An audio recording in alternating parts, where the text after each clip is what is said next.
Who Pushed Humpty Dumpty and Other Notorious Nursery Tale Mysteries by David Leventhal. Illustrations by John Nickel. And our dedication page is to all the kids. Goldilocks.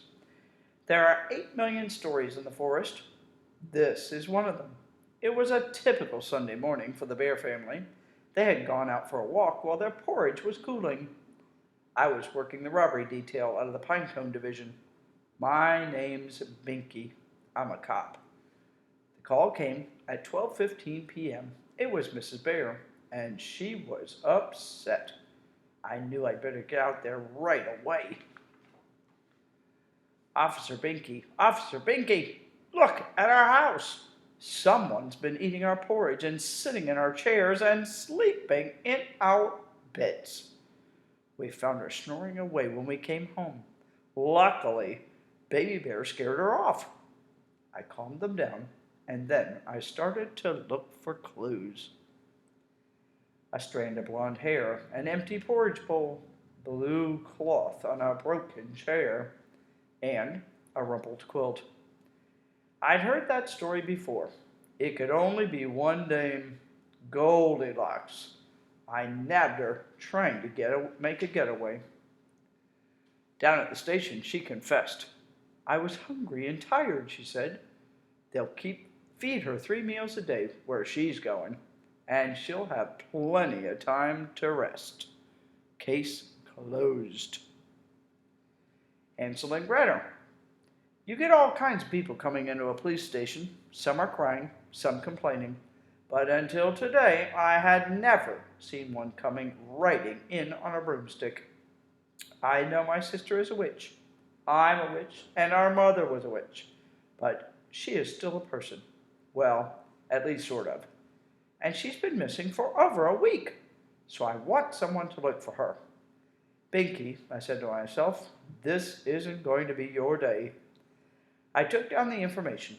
The sister wore black, had a large pointed hat and several warts, and lived deep in the woods in a cottage made of candy. Oh, and she loved to cook. That should narrow it down. All right. I took the patrol car and drove out to deep, dark woods, an old housing development at the edge of the forest.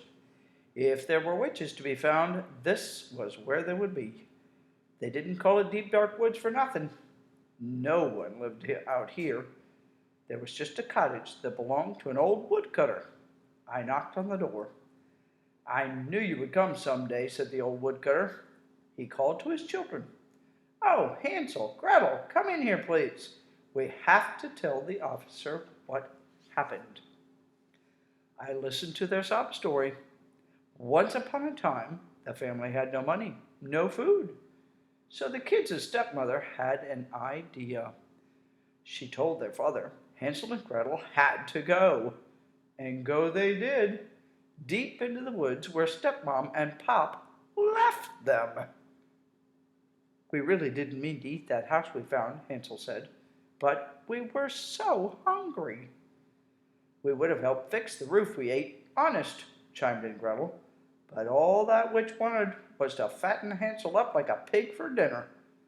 When she leaned into the oven to show me how to light it, I slammed the door shut. Then I grabbed Hansel out of his cage, and we ran as fast as we could. We all took a walk in the woods. I saw the witch's cottage, or at least what was left of it. There were some pretty plump animals roaming around nearby, and a few bears that will be visiting the dentist soon. It looked like a clear-cut case of self-defense. Kids, I told them, just stay away from houses made of candy, or you'll be sitting in a dentist's chair next to those bears. Which reminds me, I think I'm due for a cleaning. Case closed. Next is Humpty Dumpty. It was a quiet morning in the forest. The sun was coming up, and the birds were singing. I had just settled into my chair at the station when the phone rang. Binky, my boy, I have some bad news. I knew the voice right away. It was my old friend from the forest, Harry Wolf. He had moved to the city years ago and joined all the king's horses and all the king's men. Humpty Dumpty band. Boy, could that Harry howl. It's Humpty. He's fallen and gone to pieces, and I don't think all the king's horses and all the king's men will ever be able to put him back together. He'll never play those drums again. Harry Wolf wasn't someone who cried for help unless he really needed it. I packed a suitcase and took the next bus. On the way, I had time to think about old Humpty. He was a good egg. Always called to say hello on my birthday. When the bus pulled into the station, Harry was there to meet me, along with the band. We were at the scene in no time. Harry was right. It was a mess. There were pieces of eggshell everywhere. I looked up at the wall where it seemed Humpty had been sitting. Did he fall, or was he pushed? It was hard to tell. But one thing I noticed was that there were almost no yolk on the ground. It seemed odd. That much yolk couldn't go far, so I decided to walk around the neighborhood. I hadn't gone 2 blocks when I spied an omelet stand. A pig in a chef's hat was flipping eggs. A lot of eggs, if you ask me. I took him downtown for some questions. It wasn't long before he confessed. He knew his bacon was cooked. Honest, officer, I only wanted to ask Humpty to let us join the band. But he said pigs couldn't sing, only oink. That's when I lost my temper and gave him a push. The good news was that we had our pig, and he was on his way to a different pen. The bad news is that all the king's horses and all the king's men is short one wild and crazy drummer. Case closed. And then there's Snow White. The queen visiting the forest. For everyone else, this might be a thrill. For me, Officer Binky, a veteran cop, it was just another day on the job. I knew her the moment I saw her. I think it was the crown. She was coming to judge the annual Forest Beauty Pageant. They say I'm the fairest in all the land, she announced to the press guys. So who better than to judge a beauty contest?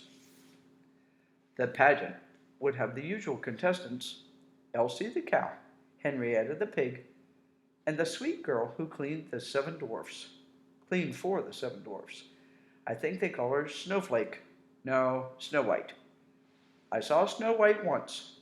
Boy, what a knockout. Better looking than any queen I ever saw. I figured she was going to win first prize and that new refrigerator. I kept wondering, though, why was the queen always talking to that big mirror she carried around? Especially since she always seemed to be yelling at it. It brought out the cop in me, and I decided to follow her. Imagine my surprise when I saw her dash into ye old costume shop. When I caught up with her later, the queen sure didn't look like herself. Of course, I'm in disguise, she explained. If people know I'm the queen, they always ask me silly things like, do you know Cinderella? And is she really as nice as she seems on TV? What's with the fruit? I asked. Why, it's just a gift for that sweet Snow White, she replied. I let her go, but the cop in me was still suspicious. The morning of the beauty pageant arrived, and Snow White was nowhere to be found. Then a 911 call came in. It was from one of the 7 dwarfs, Dopey. I didn't even know he could use a phone. Snow White is asleep and we can't wake her up. I think something terrible has happened, he cried. I got to the dwarfs just as they were wheeling the poor girl into the ambulance. Inside the house, the first thing I saw was an apple core by the bed. I sent it to the boys down at the crime lab. Nobody looked more shocked than the queen as Snow White arrived for the forest beauty pageant that night. When I asked Snow about her quick recovery, she said, my doctor was such a prince. I felt better the minute he touched me. In fact, We're engaged. Later, the boys at the lab handed me their results. It was the queen, all right. Poisoned apples. I should have guessed. While I put the cuffs on the queen, she blamed the whole thing on the mirror. He kept telling me I wasn't the fairest in all the land. He said Snow White was. I had to do it. Don't you understand? I had to. Honey, looking at you right now, I think the mirror got that one right. Case closed. Then there's Jack and the Beanstalk. There's something quite like the sounds of the forest. There's nothing quite like the sounds of the forest. So peaceful you almost can't help falling asleep. I was settling into my Saturday afternoon nap when suddenly there was an enormous crash, and the ground shook like an earthquake. A moment later, the phone rang. Binky, it was Lieutenant Cribb.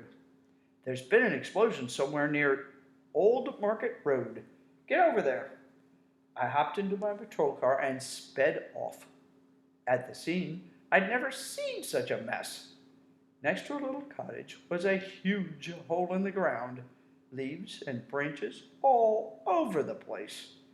Just when I thought I couldn't get any stranger, I saw a kid running around with a goose under his arm, and you're not going to believe this, a basket of golden eggs.